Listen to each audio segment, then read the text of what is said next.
Muy buenas a todos, bienvenidos al canal de YouTube de J. Lorenzo Trading. Hoy tenemos el tercer capítulo de esta nueva serie que iniciamos hace poco, esta serie de webinars, de charlas, ¿no? Charlando con.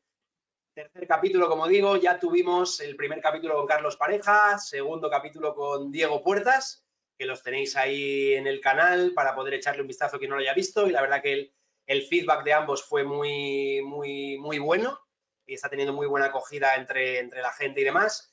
Y bueno, hoy capítulo 3, con el permiso, ¿no?, de los dos compañeros que estuvieron en el primero, pues hoy la verdad podríamos decir que un capítulo un poquito más especial, que se sale un poco quizás del invitado, no propiamente hablando a nivel inversión, a nivel mercados financieros, pero bueno, ahora vamos a ver cómo también tiene mucha experiencia, también lleva ya mucho recorrido en este mundo, ahora nos contará, pero bueno, sobre todo el invitado de hoy, muy conocido por ser una estrella mundial del baloncesto.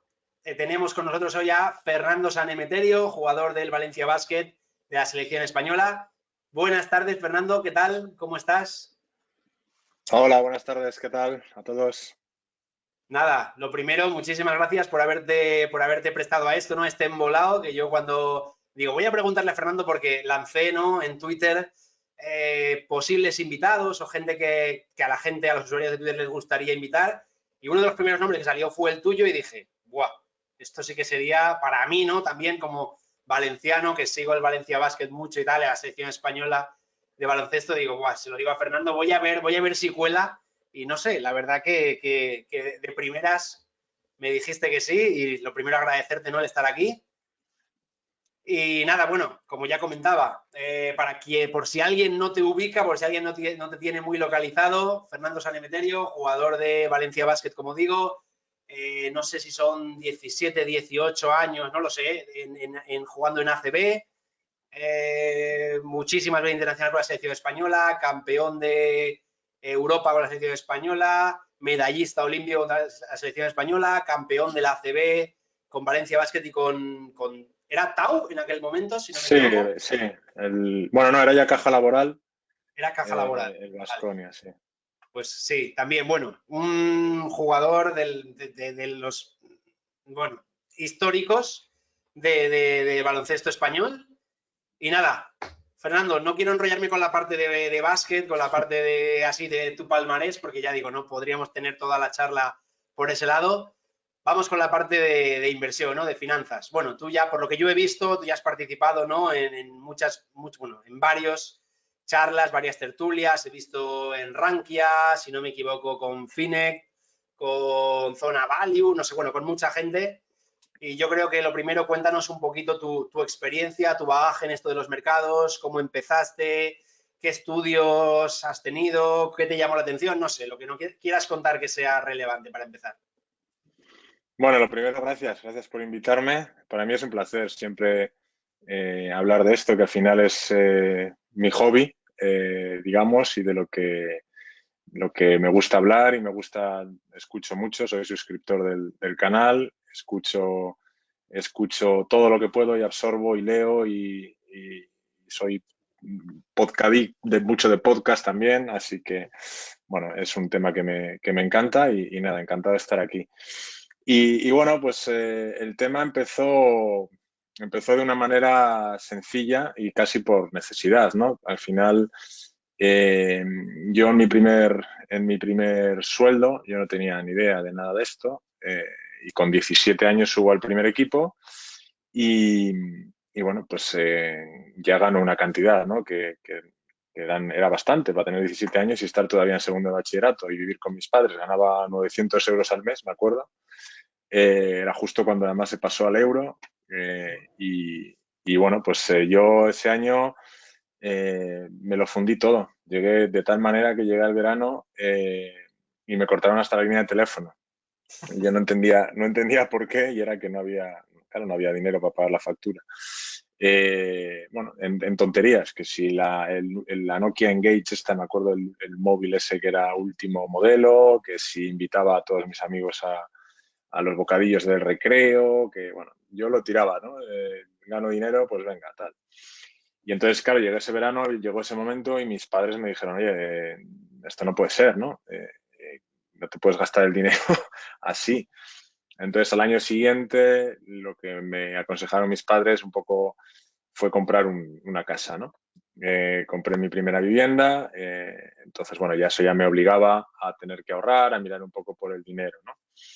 Más adelante, el siguiente paso fue que la hipoteca se pagó, la casa se pagó, entonces, afortunadamente, mi carrera iba ascendiendo, con lo cual los ingresos iban siendo un poco mayores y mi madre conocía e invertía en Besinvert, que antes lo llevaba Paramés y Álvaro Guzmán y estos. Y entonces, bueno, pues a través de un comercial de Besinvert me explicó un poco lo que hacían, cómo funcionaba y ya desde ahí me pareció que tenía todo el sentido del mundo, ¿no? Y, y a partir de ahí ya invertí con ellos y a partir de ahí ya empecé yo a informarme. El primer libro que leí me acuerdo que fue Padre Rico, Padre Pobre, el cual me despertó un poco esa curiosidad, el tema de que el dinero trabaje por ti, que es algo que me marcó mucho.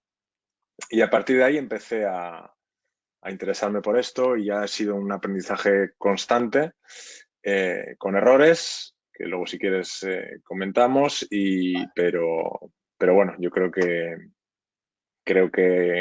al final he aprendido mucho y sé algo, no como vosotros, pero algo voy controlando. Bueno, al final, alguno de los que parece que sabemos mucho, luego tampoco sabemos tanto, ¿eh? O sea que, pero bueno.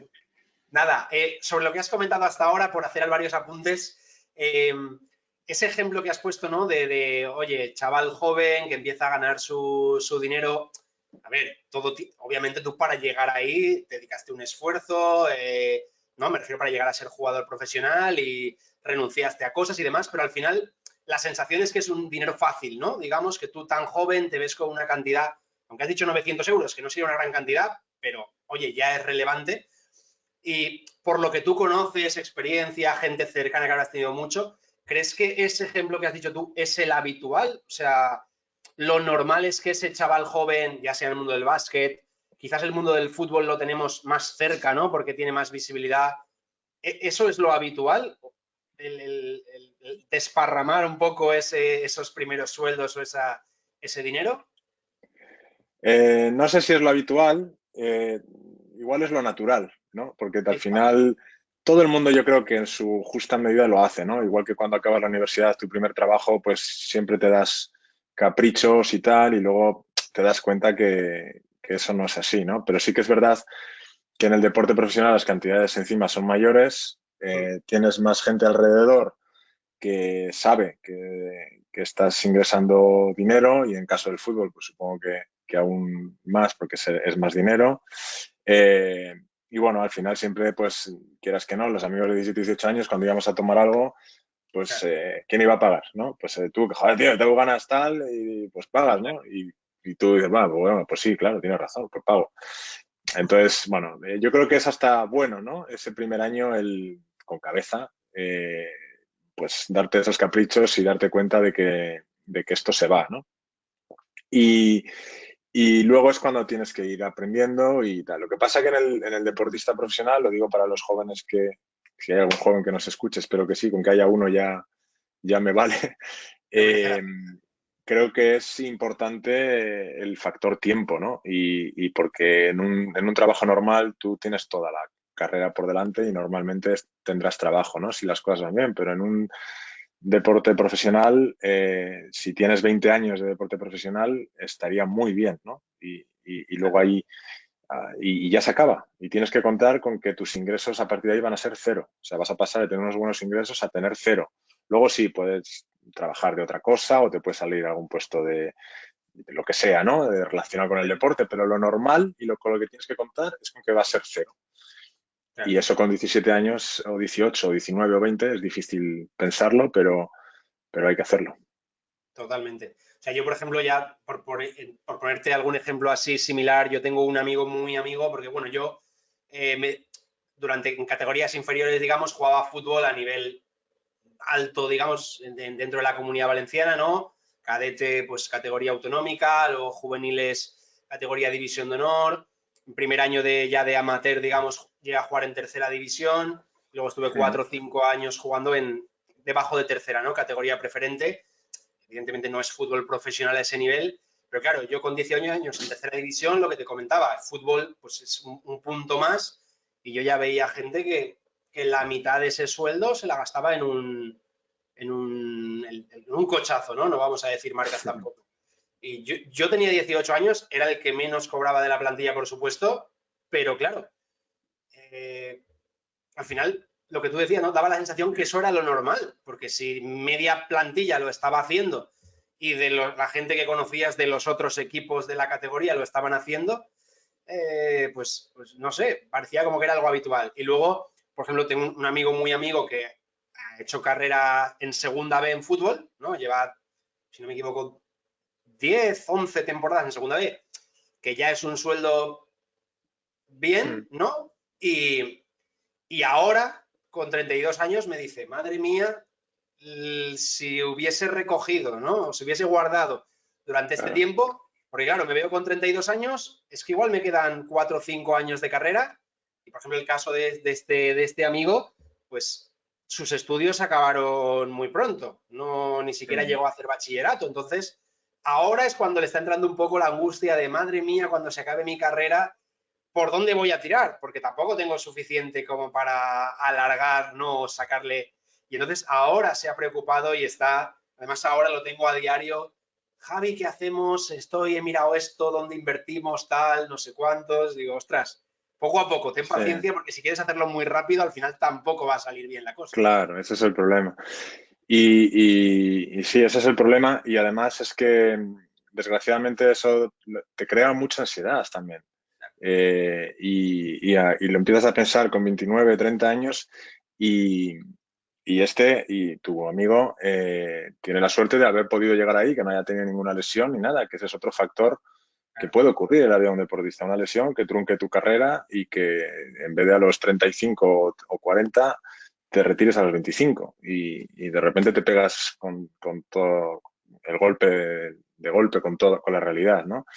Claro. Y además, aunque hayas estudiado y tengas una carrera, al final tú te plantas en un mundo laboral con 35, 37 años, sin saber realmente, has estudiado la carrera, pero no sabes lo que es el mundo laboral de lo que hayas estudiado, ¿no? Y a igual ya con esa edad hay otra persona que lleva 10 años en esa empresa y que tiene experiencia y tú empiezas de cero, ¿no? Entonces, es un periodo difícil que creo que el tener un colchón para poder hacer lo que tú quieras, para poder decidir sobre tu futuro, para que te permita elegir tu destino o si te apetece incluso no hacer nada, es algo que quizás no recomiendo, ¿no? Pero bueno, o tomarte un par de años sabáticos, un poco para reflexionar ver lo que quieres hacer, pues ese colchón te lo va a dar, ¿no? Sí, sobre todo ahí cuando ahí ya entiendo lo que comentas, estamos hablando de un nivel más alto, ¿no? En el que has hecho colchón de verdad, para entendernos, ¿no? Ujú. Porque es lo que te decía yo, ¿no? Hay categorías intermedias o a lo mejor, yo tampoco la Sí, verdad que no estoy muy puesto, por ejemplo, en ACB, equipos de la zona baja o equipos de estos que suelen bajar de categoría, suben, o sea, a ese rango, no sé yo si esa gente tiene grandes salarios como para poder llegar a ese nivel, pero sí que es verdad que al final te da esa tranquilidad lo que tú dices para poder, oye, pues luego me apetece hacer esto, me apetece tirar por aquí, o me hace ilusión emprender en esta línea y lo puedo hacer, ¿no? Y eso... sí, sí, pero hay una cosa importante que tú tienes que adecuarte a lo que ganes, ¿no? A ver, el nivel que hablamos es de un salario medio alto, ¿no? Bastante alto. Yo creo que en una persona normal de esos equipos el dinero, el salario ya es alto, ¿no? Eh, entonces, un poco lo que la gente tiene que ser consciente, o los jugadores tienen que ser conscientes, es que el que gane más, que invierta más, y el que gane menos, que invierta menos. Pero al final el tiempo, el factor de interés compuesto, que es algo que muchas veces se desconoce, pero que si tú lo haces desde los 20 años y te retiras a los 36, pues ya has estado dándole 16 años con lo que funciona ese interés compuesto, ¿no? Entonces, eso es muy importante y sea lo que sea, creo que hay que ir pagándose a uno mismo según se recibe la nómina para que eso empiece a trabajar por ti. Eh, Creo que es vital. Pues sí, totalmente.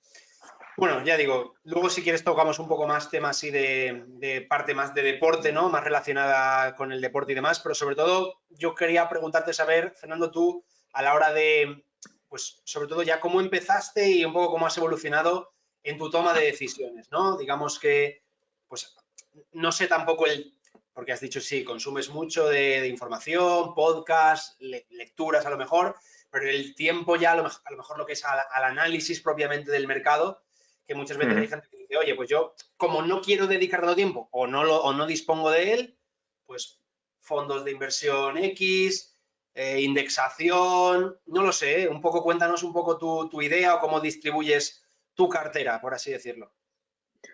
Bueno, pues yo como siempre tuve claro el tema del interés compuesto y no, no tributar lo máximo posible para que la bola de nieve vaya creciendo, Uh -huh. eh, consideré que mi mejor manera de invertir era en fondos de inversión. Primero por eso, segundo porque analizar acciones de la manera que yo creo que es correcta, pues lleva su tiempo, lleva su tiempo de análisis y yo no lo tengo, ¿no? Entonces, preferí esa vía y también porque, bueno, al final es como empecé con Besinvert y a través de ahí pues fui luego variando un poco estilos y tal de fondos de inversión, pero bueno, digamos que mi patrimonio importante siempre ha estado en fondos de inversión y así está a día de hoy. Luego sí que he separado una cantidad y como a mí esto me gusta mucho, pues intenté aprender, hice el curso de Alex Estebaranz, de análisis, bueno, pues como hacen ellos y tal, que está muy bien, pero claro, necesitas tiempo y estar seguro de uno mismo para cuando las cosas se tuercen un poco, pues no asustarte y irte, ¿no? Yo en un fondo de inversión, si baja, estoy tranquilo, porque sé que hay un gestor detrás que lo está gestionando, que sé lo que le conozco, bueno, le conozco, que le he visto varias veces y que sé por qué invirtió en ese fondo. En una acción me entran muchas dudas cuando las cosas van abajo, entonces hace tiempo que lo intenté en un par de veces y vi que en cuanto bajaba me iba y entonces dejé de hacerlo. Y ahora sí que tengo sí que tengo una cuenta un poco especulativa, que la llamo, donde digamos juego un poco para matar el gusanillo, porque a mí esto me gusta, pero no, el patrimonio importante está en fondos de inversión. Una cantidad residual, digamos, ¿no? Algo simbólico, entre comillas, con lo que Hmm. poder, pues eso, y al Sí, final matar el también, gusanillo para no tocar lo otro, digamos, porque al final, si no... pero por ahí en esa línea, o sea, está claro que matar el gusanillo, pero tu idea a lo mejor es, si ves que va bien la cosa, si ves que vas cogiendo confianza y ese factor psicológico, ¿no? Que has comentado va, no sé, vas afianzándote ahí, ir destinando a lo mejor cada vez más parte a esa vía o no te vas a animar tanto, digamos, no lo tienes claro. Yo es que creo que estoy en una edad de ya no cometer errores, porque al final el deportista, yo tengo ya 37 años, poco me va a quedar ya de carrera, entonces ahora ya es una edad, es como cometer un error con 65 años para una persona normal, ¿no? Pues ya a lo mejor te hace más daño que cuando tienes 25 y sabes que tienes una carrera por delante donde vas a ganar bastante más dinero, ¿no? Ahora es un momento más de jubilación, de vivir un poco de las rentas, de aplicar lo que has pensado hacer cuando estabas acumulando. Eh, entonces, me va a costar tener confianza suficiente como para hacer eso, ¿no? Vale, y un poco en los fondos que tienes o que has ido teniendo por el camino, no sé si tienes una gran gama o estás más concentrado en pocos, pero un poco en qué te fijas a la hora de seleccionar un fondo o por qué este fondo sí, este fondo no, o sobre todo ahora, no sé, por ejemplo, has puesto el caso de Alex Estebaranz, sale un fondo nuevo que han lanzado hace relativamente poco. ¿Qué te llevaría a entrar en ese fondo nuevo? No sé si me explico, un poco esas cosas en las que tú tienes en cuenta a la hora de decidir el confiar en ese gestor. Al final entiendo que estás confiando en el gestor, ¿no? Que es el que lo va a llevar. Sí, totalmente. Yo empecé con la filosofía value de Bessinver, pero he ido evolucionando. Me he dado cuenta que no solo hay ese mundo, siempre he sido abierto de mente, ¿no? Para aprender un poco de todo y entonces ahora he llegado a un momento donde tengo una cartera, creo que bastante diversificada en cuanto a todo. Tengo un poco de todo, digamos. Quizás demasiados fondos de los que creo que con menos fondos se puede diversificar igual. Pero bueno, como he ido añadiendo aquí y allá, pues al final creo que tengo más fondos de los que serían necesarios. Es algo que si pudiera ir atrás, mejoraría. Pero bueno, considero que está bastante diversificada y tengo un poco de todo. Y lo que me fijo es en el gestor, sobre todo, que me inspire tranquilidad, que su discurso de un año a otro sean coherentes con lo que hace en el fondo, que no haya cosas raras y afortunadamente creo que en España tenemos bastantes muy buenos y están saliendo muchos ahora, así que eh, bueno, pues te puedo hablar de Alex Estebaranz, de Iván Martín, de luego Baelo también ahora para mi situación personal, desde el final un poco ya de carrera, pues creo que es un muy buen fondo para estar más o menos tranquilo y cogiendo rentabilidad, así que bueno, pues un poquito de todo. Muy bien. Y preguntarte, sobre todo porque has comentado que hiciste el curso Alex Estebaranz, pero igual estoy equivocado yo, corrígeme. ¿Estudiaste algún máster, no? También, Sí, o algún curso de la universidad. Lo digo por saber un poco cursos que hayas estudiado o másters que podrías a lo mejor recomendar a gente o que creas que merece la pena. No sé si. sí, bueno, como te digo, he sido un culo inquieto, entonces hice en la Universidad de Alicante hay un curso en mercados financieros, ¿Mm? finanzas y mercados Es un grado, financieros, un grado particular de la universidad, ¿no? sí, sí, donde te explican, bueno, digamos que es un año donde es todo online, entonces van diferentes gestores de diferentes estrategias, desde análisis técnico, análisis fundamental, eh, análisis macro. Entonces, está muy bien porque ves un poco la imagen general de los diferentes enfoques que puede haber en, en el mercado, ¿no? Y eso te abre la mente. A mí me sirvió bastante para coger un poquito de aquí y de allá y no cerrarte solo quizás en el value o en otro tipo de estrategia, ¿no? Y luego, pues, hice también el curso de Esbolsa, bueno, me leí el libro y de Ricardo González también, un poco Compañero para mío. ver, sí, para ver bueno, también un poco aprender análisis técnico y ese método que tiene de invertir. Eh, y luego hice el curso de arte de invertir también, el cual es muy recomendable, porque la verdad que Alex es un auténtico crack y aprendí mucho con él. Lo que pasa que hay que profundizar mucho. Una vez hecho el curso, pues oye, tienes que volar solo, digamos, y eso es lo que a mí me daba respeto, ¿no? Eh, y esto es un poco lo que he hecho. Y luego, pues al final hoy en día en YouTube, en mil sitios, vas aprendiendo de todos. Pues sí. Sobre todo la parte que has comentado de selección de acciones, ¿no? Que estás ahí toqueteando de vez en cuando y demás. Al final ahí también te decantas por la parte value, tienes en cuenta, bueno, hablo de la parte value, me refiero a análisis más fundamental, profundizar un poco en la empresa en sí. Tocas también parte de análisis técnico, no sé si chartismo o algo tipo lo que comenta Ricardo, ¿no? De fortaleza, de Mm. Stan Weinstein, ¿no? Seguimiento de tendencia. ¿Qué sueles fijarte también a la hora de hacer ese stock picking, ¿no? Esa selección de acciones que realizas? Depende del momento. Por ejemplo, en marzo tuve suerte, me pilló la verdad que estaba en esa cartera casi todo en liquidez y entonces en la primera reunión que hicimos con el equipo nos mandaron, cuando estábamos en confinamiento, nos mandaron el lunes reunión tal y me mandaron un enlace de Zoom. Y digo, ¿qué es esto de Zoom y tal? Y entonces vi cómo funcionaba, me metí a la reunión, vi y tal, y digo, voy a comprar un poco de Zoom. Y pillé unas pocas de Zoom, un poco a lo Peter Lynch, ¿no? y aquello, claro, reventó para arriba que de locos, ¿no? Y Sí. bueno, no hice todo el trayecto, yo saqué no sé si en 2 días un 25 o 30% y me fui.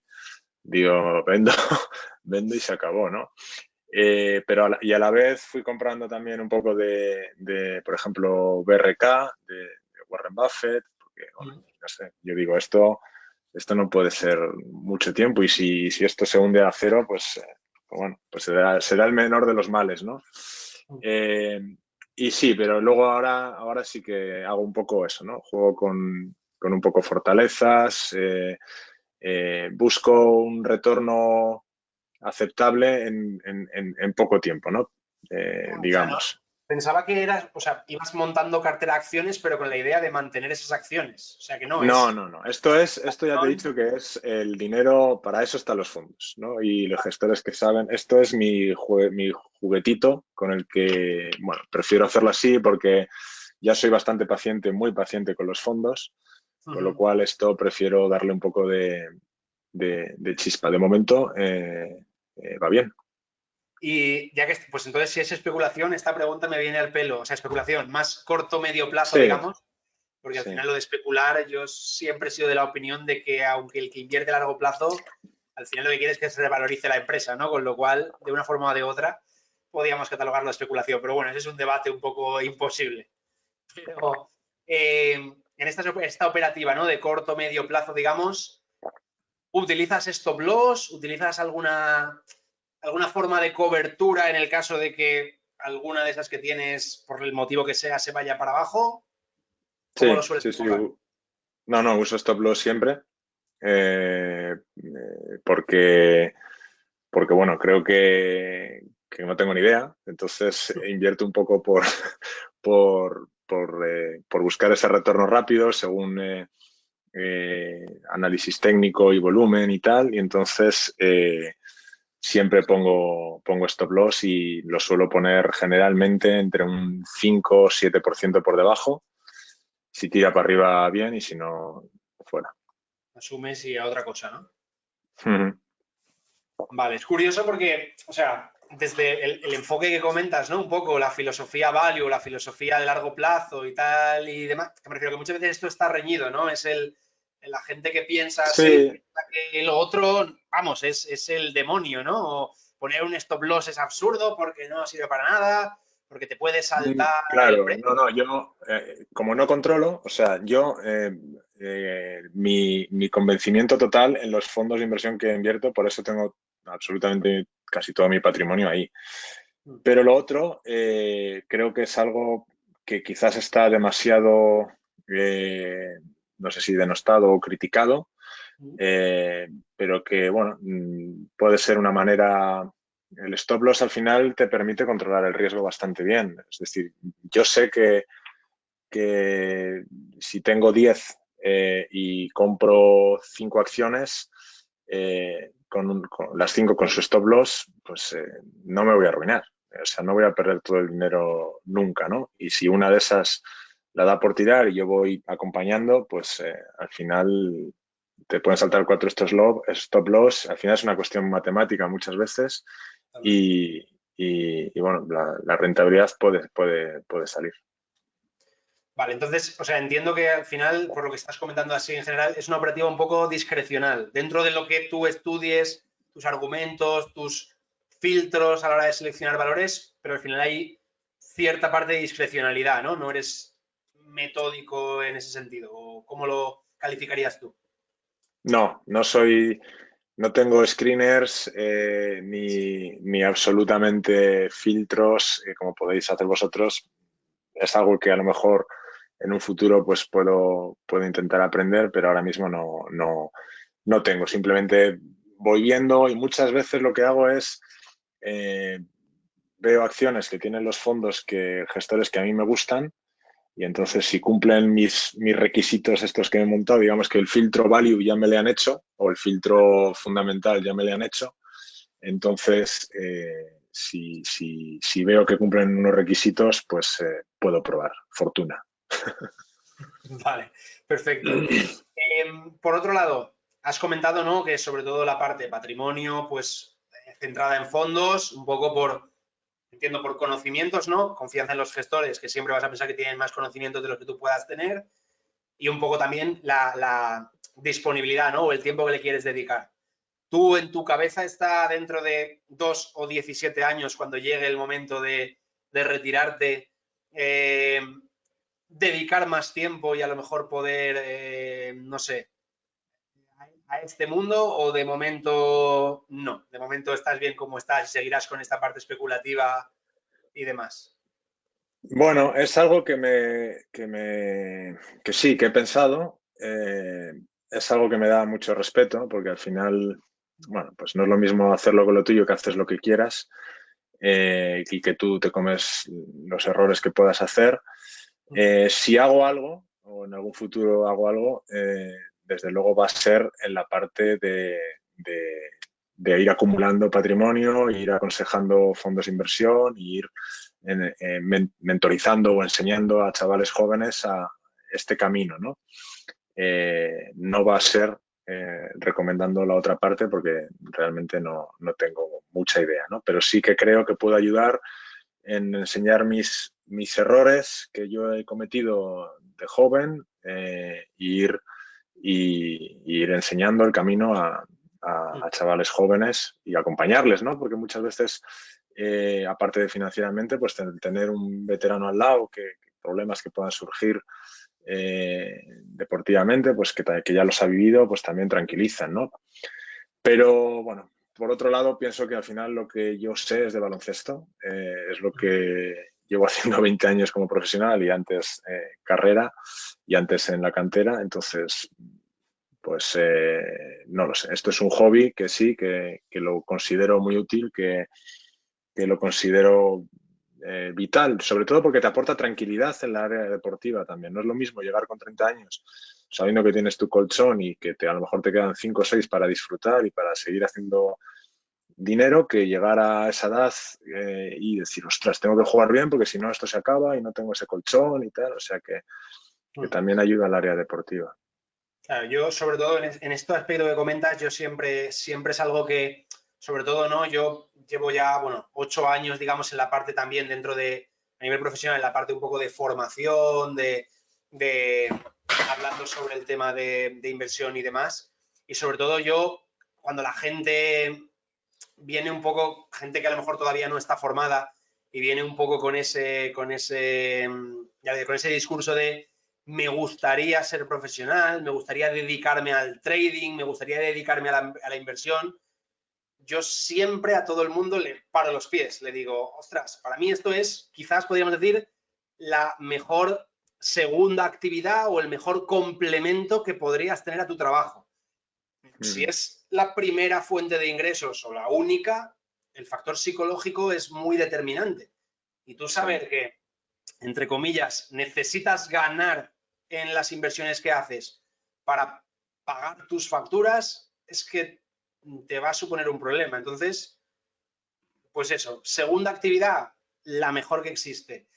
Segunda fuente de ingresos, o como lo quieras llamar, perfecto. Pero convertirlo en la primera es duro. Sí. Entonces, eso que tú comentas yo creo que es muy interesante, ¿no? Esa parte de mentoría o de apoyo a chavales jóvenes, yo creo que es fundamental para que, pues lo que tú dices, ¿no? Para que no cometan esos errores o para que sepan un poco dónde se están metiendo, digamos. Mm. Eh, Bien, por otro lado te quería comentar, porque no sé si es que leí hace relativamente poco que en el mundo del fútbol, bueno, en la AFE, ¿no? La Asociación de Futbolistas Española, había hecho como a través de Tresis con Javier Arizmendi, Javier, futbolista sí. del Valencia, habían hecho como una especie de algo así, ¿no? Como de curso, como una especie de asesor, no sé cómo llamarlo, asesoramiento financiero a futbolistas y demás. ¿Sabes si en el mundo del baloncesto hay algo parecido o hay idea de hacer algo parecido? ¿O sabes un poco, no sé si... No, creo que no hay nada parecido. Me parece, yo estoy en contacto con Javier, y me parece una idea buenísima, y que además con la AFE les apoya y está con ellos, y creo que es fundamental empezar a entender esto, ¿no? Al final, poco a poco todo ha evolucionado, ¿no? Tanto en fútbol como en baloncesto. El baloncesto quizás va un poquito más tarde, pero el fútbol, pues antes no se trabajaba la parte psicológica en el fútbol. Ahora prácticamente todos los equipos tienen un psicólogo deportivo. Antes no se cuidaba mucho la nutrición, ahora todos los equipos tienen un nutricionista, ¿no? No digo que todos los equipos tengan un asesor financiero, pero sí que es verdad que el formarse y el dar ese respaldo, aunque sea desde las agencias de representación, por ejemplo, a tus jugadores, pues creo que es un extra y luego, oye, habrá gente que crea en esto, habrá gente que no, y eso es absolutamente normal, ¿no? Pero simplemente el explicar, el educar, el quitar ese concepto, ¿no? De que la bolsa es peligrosa, que muchas veces se tiene aquí en España, ¿no? Que ahí se pierde dinero y tal. Bueno, sí, hay una forma de hacerlo que sí que es peligrosa, pero hay otra que al final el explicar esto de una manera detallada y el por qué esta es posiblemente la mejor inversión que puedas hacer. Yo siempre lo digo, ¿no? Muchas veces la gente invierte a lo mejor, o jugadores, ¿no? Que compran un edificio entero y para alquilar pisos. Está bien, puede estar bien, pero claro, yo en el confinamiento, por ejemplo, o si te pasa una lesión o lo que sea, tú con tu fondo de inversión, si necesitas dinero, yo mañana llamo y pasado mañana lo tengo. Simplemente eso ya te da una tranquilidad. En cambio, si tienes un edificio que tienes que estar pagando la hipoteca, ya tienes que depender de que te lo compren, de vender. Bueno, son cosas que a lo mejor la gente no piensa y tener a alguien que te explique eso, pues siempre es importante. Pues sí, totalmente. Volviendo al tema de que me ha venido ahora a la cabeza, es por preguntarte a ver qué piensas o si lo has tocado de cerca, el tema de especulación o operativa de medio plazo, corto plazo, mundo cripto, Bitcoin y demás, ¿ahí has picoteado alguna vez? ¿Qué piensas? ¿Lo conoces? ¿Has leído, estudiado sobre ello? No, veo mucha fiebre con la cripto, incluso gente que nunca me ha hablado de inversiones se me acerca y me habla de criptos y eso ya me da un poco de miedo. Sí que he leído sobre Bitcoin, me leí el libro Patrón Bitcoin creo que se llama, ¿no? Sí. Me parece un muy buen libro para entender cómo funciona el dinero y lo que es el dinero. Es algo que nunca había pensado, me había sentado a pensar y está muy bien. Creo que el Bitcoin puede tener sentido. Hay una cosa que a mí me gusta, que es que ha ido transformando a la gente, ¿no? Mucha gente que antes era Bitcoin y se reían y no, no, no. Ahora ya empiezan a decir que sí, que puede tener sentido y eso es algo que me hace pensar que a lo mejor hay algo detrás, ¿no? Las demás, mm, alguna a lo mejor sale, pero lo veo peligroso. Igual me equivoco, ¿eh? Sí, no, no, yo pienso, o sea, yo estoy en esa línea, yo no conozco, realmente no he profundizado nunca en ese mundo, por la que la gente comenta, por lo que se lee, pues pueden haber algunas que tengan proyectos detrás, que tengan futuro y que puedan dar, ya no te hablo de la rentabilidad que se pueda obtener, porque al fin y al cabo, o sea, algo que se revaloriza un 10.000 o no sé ni cuánto se ha revalorizado el Bitcoin por 100, eso evidentemente no va a volver a pasar, ¿no? Quiero decir que al final no puedes, porque muchas veces el argumento sea, un argumento en contra es el exceso de volatilidad, ¿no? Que es una barbaridad, que te puede caer un 20% en una tarde como si nada, o que ha tenido drawdowns del 80%, con lo cual eso pues puede tirar para atrás. Pero claro, por otro lado, hay gente que te dice, bueno, pero si tú pones un 2, un 3, un 5% en la cartera y haces un backtest, ¿no? Te mejora los ratios de tu cartera, el ratio SERP, el ratio sortino, la rentabilidad riesgo. Yo, claro, si lo vemos así como el pasado, sí, pero ese 80-90% de drawdown te lo puedes seguir llevando igualmente el día de mañana y el más 10.000% de rentabilidad no se va a volver a dar. No creo que esto pase ahora de 30.000 que está a tropecientos millones, o sea, no. Entonces, claro, hay una cuestión asimétrica en el rendimiento futuro del Bitcoin que creo que no lo puedes tomar, ¿no? Ese backtest histórico, así como tú puedes coger el SP y dentro de lo que cabe, saber que puede tener un rendimiento promedio a X años, ¿no? Luego ya puede ser más optimista o menos.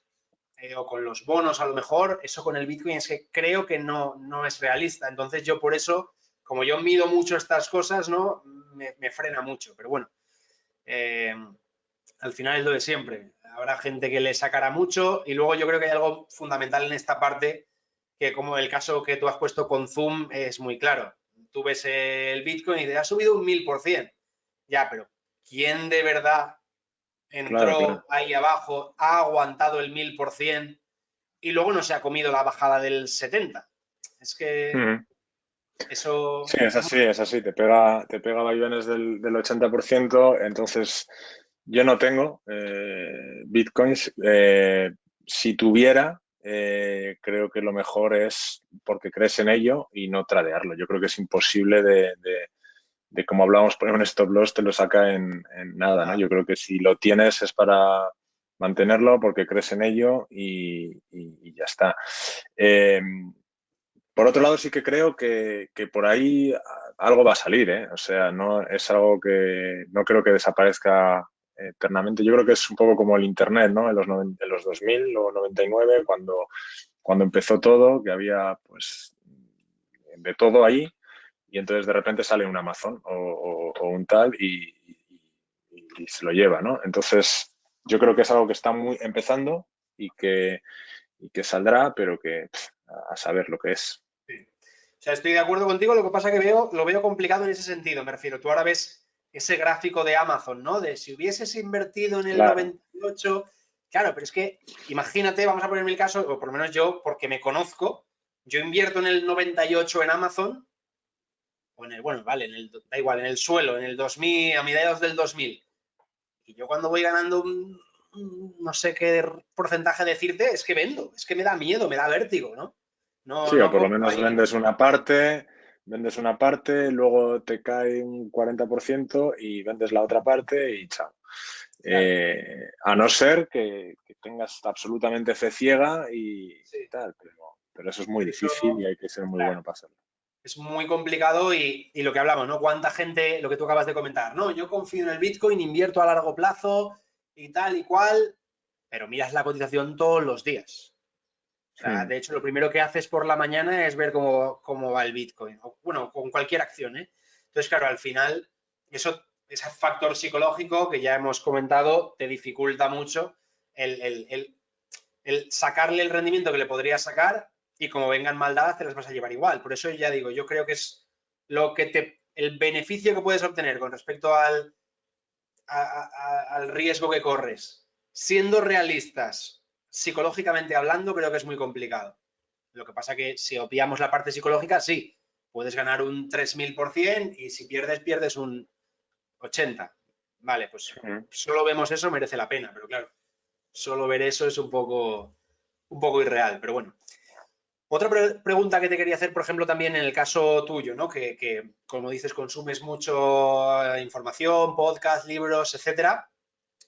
Vosotros, hablo ya a nivel jugadores profesionales, pasáis mucho tiempo juntos, ¿no? En concentraciones, en desplazamientos, eh, ¿estos tienen un efecto contagio? Es decir, ¿tú a compañeros tuyos les has metido el gusanillo del mundo de la inversión o hay algunos que pasan olímpicamente del tema, que te dicen, pero ¿qué dices, Fernando, tío? Eres un friki de la bolsa, déjame tranquilo que yo estoy muy a gusto con mis historias. No sé, cuéntame un poco ahí en ese sentido. Pues sí, hay de todo, hay de todo. Yo tampoco me gusta mucho hablar de esto ahí en el vestuario porque luego ya sé las bromas, ¿no? El broker, tal, no sé qué, y entonces tampoco me gusta mucho, pero al final, como vas en avión y te ven leyendo, ¿qué estás leyendo? Tal, no sé qué, pues te preguntan, ¿no? Y cuando vienen con esa curiosidad, pues sí que intento explicar un poco de qué va todo esto. Algunos lo saben, otros no, otros les suena chino y pasan totalmente. Eh, entonces, bueno, sí que, por ejemplo, hay Josep Puerto, sí que ha venido conmigo y está haciéndolo a su manera y se ha informado y ha leído y al final, pues, cree en esto. Eh, bueno, al final oye, yo tiro fichitas por ahí y quien las quiera coger bien y quien no, no. Tampoco es algo que quiera venderlo, ¿no? Porque, oye, al final esto es algo que cada Sí, uno ¿no? tiene que descubrir su camino y es muy personal y así yo también no me quito presión, digamos, ¿no? Sí, sí. Pero sobre todo, o sea, yo lo decía esto porque al final, sobre todo también, bueno, esto quizás más a nivel selección, ¿no? Concentraciones a lo mejor más largas o cosas así un poco Hmm. en las que pasáis mucho tiempo. Claro, yo, por ejemplo, yo te hablo por mí, por mi forma de ser, a mí me costaría mucho estar, si estoy bueno, en un avión, en un autobús, no lo sé, yo es como que tengo que estar siempre de charreta, con la broma, entonces no podría aislarme del grupo y centrarme pues, en estudiar, en leer, en ver cosas. Yo tendría que estar siempre. Entonces, esto al final, dentro de un vestuario, entiendo, de un equipo, tiene que haber un poco de todo, ¿no? Habrá gente que sí que lo hará y habrá gente que estará todo el día un poco pendiente del grupo, ¿no? Y de hacer, yo qué sé, de jugar a juegos de mesa, que igual también jugáis, o a lo que sea, Sí, ¿no? no, la verdad que hay tiempo para todo. Como pasamos tanto tiempo juntos, viajes, hoteles, autobuses, entrenamientos, tal, pues al final hay tiempo para eso, hay tiempo para tener tu momento, hay tiempo para verte una película, o sea que al final hay tiempo para todo, pero supongo que como en cualquier trabajo con compañeros, hay tiempo para tomarse una cerveza, o sea que hay tiempo para todo. Bueno, Fernando, por no alargarlo mucho, no quitarte más tiempo ya, que bastante, bastante favor me has hecho de estar aquí. Quería preguntarte algunos, no sé, libros o lecturas o páginas que puedas recomendar, sobre todo a gente, ya sea tanto gente más principiante como algo que estés tú actualmente, pues dedicándole más tiempo, viendo más, siguiendo más de cerca, no sé. Bueno, pues mira, ahora recientemente los de amigos de Zona Value me han regalado el libro Millennial Money, se llama. Y para alguien que quiera empezar joven, que quiera empezar a ver de qué va esto de poner el dinero a trabajar, de cómo hacerlo y tal, me parece un librazo. La verdad que no lo conocía y lo he leído este fin de semana y me ha encantado. Eh, Luego hay un libro también bueno, el de Open de Agassi, creo que ya es bastante conocido, es buenísimo para ver la mentalidad de un deportista, para entender los altos y bajos que tiene la carrera del deportista, encima en el tenis, que psicológicamente es muy duro. Sí, Es un libro que me encantó.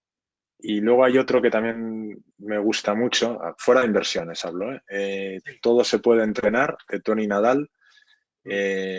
Me parece buenísimo. La filosofía que tuvo para educar a Rafa deportivamente en las no excusas, en decir la verdad, aunque sea dura, me parece una muy buena filosofía, difícil de aplicar porque es dura, Sí. sobre todo con hijos. Yo me gustaría aplicarla, pero muchas veces les metemos en una burbujita y les protegemos demasiado y es difícil de aplicar, pero creo que es una muy buena filosofía y me encantó leer ese libro.